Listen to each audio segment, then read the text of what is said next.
Cody Step here. We hear all the time that real estate agents need more leads. And oftentimes, we're doing a really great job of building out the resources that can bring in those leads. But is your system designed to capture those leads and put them into the system correctly? Well, in this clip, you're going to see exactly how we've made it super easy to do inside of SAM. It's going to save you hours, and it might even be able to remove a couple subscriptions for you.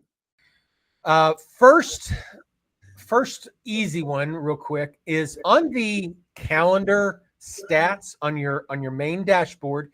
In calendar stats, any of these that you have numbers on, so like this one here, I've got some past due calendar items. Whenever you click on that past due calendar item, it brings up the list of everything that's past due in this case, but it would bring up other ones like if they're due today or whatever. It brings them up as a list, and then you can go through them and do things with them. We've had that in the past. I did add this option here called multi-select. So now you can come in here, you can choose multi-select, and you can use this button if you just want to move everything. So you can just click on that and it'll select everything. Or if you want to unselect them, you can unselect them. But if you have a bunch of items selected and you want to adjust their date, maybe you want to move them to today, or you want to move them into the future or something, select the ones that you want to change, click on the adjust date, choose the new date that you want them placed on. So maybe I want some of these things put in, on the 17th, whatever. And then a date, time, you can choose, if I want them on a certain time. And again, it's the ones that you selected, so you don't have to select them all. But if you do select them all, it'll assign them to the same date and time. So you may not want to do all of them like this, but then you go in and you say update the dates. So then it goes through each one of the 31 items and it will update the due date on those activities and be able to get them completed for you. So sometimes I need a spinner on that. I thought it should go away. Actually, I'll just cancel it. So what it will do then is, there we go. So upcoming in the next 4, those 31 got moved to tomorrow, which is in the upcoming in the next 4 days. So those are there. That's available now. So if you've got, now the whole purpose of the calendar stats is to make sure that you're getting things done. Your goal every day should be to complete the things that you've got to do today. So, stick in there, make sure you're doing your work. But if you don't, or, maybe if something was due on the weekend and you just didn't go in there, you didn't complete it, I get it. But I have seen people that have thousands in their past due, and it's like, you're not using the system the way you should. This is here to help you to make sure you're getting things done. And if you're not doing them, they will fall through the cracks and they will be a problem. So making sure that you do them when they're due is important. But in the event that you need to move something, maybe something came up, a family emergency, and you need to move today's stuff into tomorrow, you can go into your today's items. You can change the date real quick and block them off very quickly. Does that make sense? Yes. Awesome. Okay, so that's the first one on the dashboard. Really simple.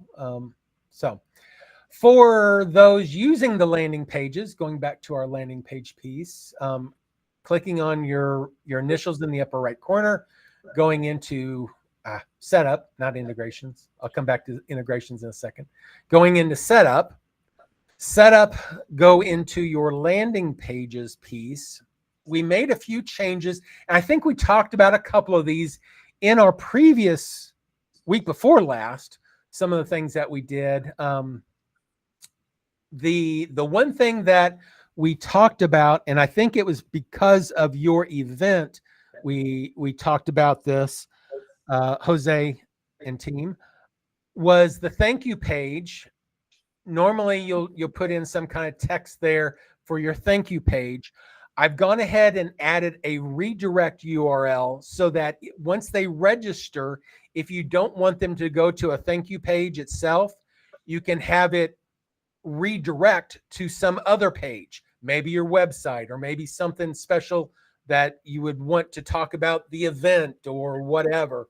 You can have it, go through and actually forward, once they've registered, forward to that next landing page or event page or whatever you want to there. If you just want to thank you, hey, thanks for registering or thanks for whatever, you can put that in this part, and it builds its own separate little landing page. So that's available to you. We did talk about, I'm pretty sure we talked about the positioning of that agent information.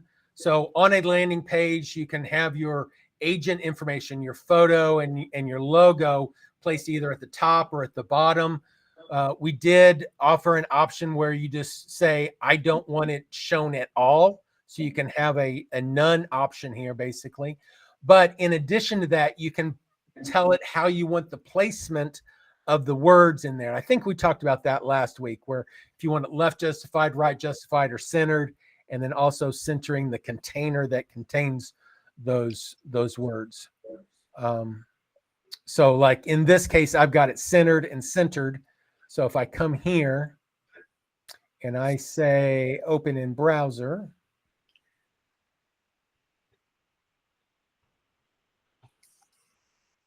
so if I come down here, all the way down here at the bottom, you'll see that this block of text right here is centered between my two images. So you can tell it where I want that block of text to be, if I want it centered, if I want it left justified, or if I want it right justified. So you can tell that. But then you can also tell it, once it's in that position, do you want the text to be left justified, right justified, or centered as well inside of that block? So that's in there. That was an important one. The one feature that we did add previously was the video option. We've also now offer just a plain photo. Like here, I did a Zillow image. So if I come here, you can see that you can place just regular photos. So if you're doing some kind of open house registration piece, you can put the open house, the house image inside of the body of the message. You can even, whenever you're setting this up, you have the ability to define kind of its size, if it's full screen or 100%, 75% or 50%. You also have the ability to, if they click on it, have it open up something else. So in this case, if I click on this, it will open to that Zillow lead. You would want it obviously to your own website or whatever, just using this one as an example. But it allows you to, set up some clicking and stuff. The other thing that we've added is a row container, and that may not make sense to some of you, but a row is what's on a line here. So all other, just the default thing, there's only one column in a row. So this is a row, this is a row, this is a row. Each element here takes up the full length of that little defined area for the landing page piece. In this case, it's actually got, in one row, it's got two columns. It's got a left column and a right column. The left column, I put a text object or text only object. And on the right column, I put an image object. So the way I did that is you can come here, click on add a field.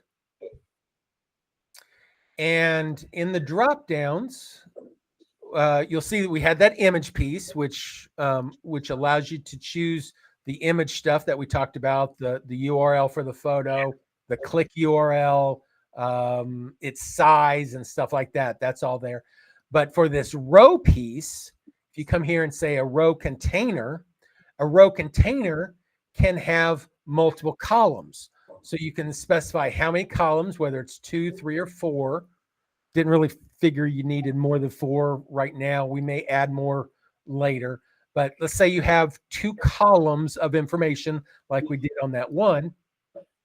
You can tell it the maximum height that you want for that row in a normal situation if you want to adjust that, some padding and stuff. But if you come down here a little bit further, you can say, okay, in column 1, the left column in this case, I want to add an object. Well, I click on that, the plus here, and I get to choose from my field types, what fields do I want to have available. So if I wanted a text field or a text only field, if I wanted a number field or a phone number field, you can put in the different fields in there and define its information just like it was a regular field. So no big piece there. You can identify whether it's required or not if it is a text field. So all the different things that you can do, but now you can do it within multiple columns. So let me go back to the one I've already got defined. So I have to set it up a second time. So here I've got one where it's a text and photo row container. So if I click on that, you'll see I've said it's a 2-column piece. And if I scroll down the list here, column 1 is that text only. And if I come and click on to edit this is where I can set up all my text stuff. And what's in that text box, what colors is it, how's it justified, left justified, centered, or whatever, what it's padding and borders. Does it have a border radius, meaning the rounded corners? And actually that's border radius. Does it have the rounded corners, or just the border size? Does it have a big thick black border around it, or whatever color border you want? You can specify those. So you can specify that type of stuff for the text field in that case. And then in this case, I put in that I wanted a kitchen image. So you can specify an alternate text piece. That's actually what used in the label for that. But you can put in the URL. Where's that image located? Where do I want to go if I click on it? If you don't put a URL there, then if you click on it, it doesn't do anything. But it just allows you to specify the details about each one of those elements. So you can get a nice, clean, crisp looking piece there. This one here actually said left justified, make it bold text at 12 point. And the image, because it's I wanted it full size in the column itself, it's just set at 100% of the column that's there. So you can do all kinds of things to set these up. Soon I'm actually building a library of these so that you'll just be able to pick some of them and go right in and just kind of fill in the blanks. We'll also make it very soon the ability just to take a listing that you've already got and send it over into, or pick the listing from the landing page, and it would send all that data from that listing into here. So whenever you're setting up a property, you have the ability to set up the property photo and detailed description. That information just comes straight in here and whatever you've already previously typed. So you don't even have to reinvent anything. It's just there. That's what we need. The library. So the other thing that I will be giving you guys the ability to do right now, the width of this is specified. I think it's 670 pixels across. I'm going to let you guys decide if you want to take up full page or not. The thing is the reason why I did this was in many cases, people are going to be doing this on a mobile, and you want to make sure that it looks good on mobile. So, if you set it up for wide, you can have a problem. But we did make it so that those columns, if they are columns, that it will adjust whether it's a column or if it's responsive, it'll put the second column and the third column underneath the previous column. So it fits well and doesn't get scrunched up.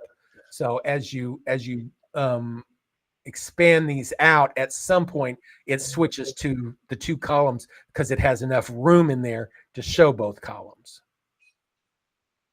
So we'll make that library available very soon. Ultimately, I do also want you to be able to just say, create this and in text, and it just goes and creates it. We'll get there as well. The other thing is the submit button. Whenever you're submitting things as a form, you can now change what the label on that submission button says. So instead of just saying submit, you could say register here, or request information, or whatever. And so you can specify that. And you can also specify the radius of the border if you want to make it rounded corners, or even if you push it all the way to the far right like this, it'll make rounded corners, so it's more of an oblong button instead. So I think some good improvements on the landing page piece to make things more visual and look good. Quick question, Mark. Let's say you're doing an open house registration, and it's, hey, sometimes you hang out documentation like copies of certain disclosure and stuff like that. All that can be set up on the email routine, right? Like you have to set up everything, upload everything first into SAM, like maybe copy the survey, copy the survey disclosure, blah blah blah, and then set it up here, where do the form, and then go back and do the routine. And then, get an email, send out an email where like, hey, thank you so much. You just request a copy of the survey, or maybe a sort of disclosure and stuff like that. Yeah, what I would do in that case, if it's a specific type of property or whatever, I would bring it up just as a template. First off, just create the template as a. Honestly, in this case, since you're sending it back to a person, even though it's about a particular property, I would set it up as a contact template, because you're just sending it back to the contact is all you're doing at that point. You're not really doing stuff, but you can come down here and just attach those documents, whatever documents that you want. So if you came here, clicked on your documents and chose, well, I want my, my exclusive rights. I want my luxury home package or whatever. You can pre-choose what you want as your attachments. And then at that point, once those are on there, whenever you use that specific template for that specific open house, it would include all the specifics that you wanted it to include. And then by doing that, whenever you do an open house, then you just use that template as an autoresponder. Hey, thought you would be interested in this additional information, about this open house. You're not going to be using that template for very long necessarily, but you will be sending it out multiple times, hopefully to multiple people. So just set it up one time as a template and then be able to send it out multiple times. Then the next time you do your next open house, you could pull up this same template and just duplicate it if you wanted to. And whenever you duplicate it, it would still have the same tags or the same attachments. And you could just go back in there and remove anything that's specific to that old open house and add anything new for the new open house. And then you're good to go, other than just changing the address for the open house itself. At the end of the day, speed and personalization are going to be what wins the game and moves the needle forward, driving leads into customers into past clients, and engaging and nurturing that relationship with your past clients. If you're ready to try for yourself, visit sam.workflowsecrets.info and click sign up. I'll give you 14 days of free access, and you can start building out all of these pieces and seeing exactly how SAM can move the needle for your business. It all starts by visiting sam.workflowsecrets.info and clicking sign up. I can't wait to see you in there.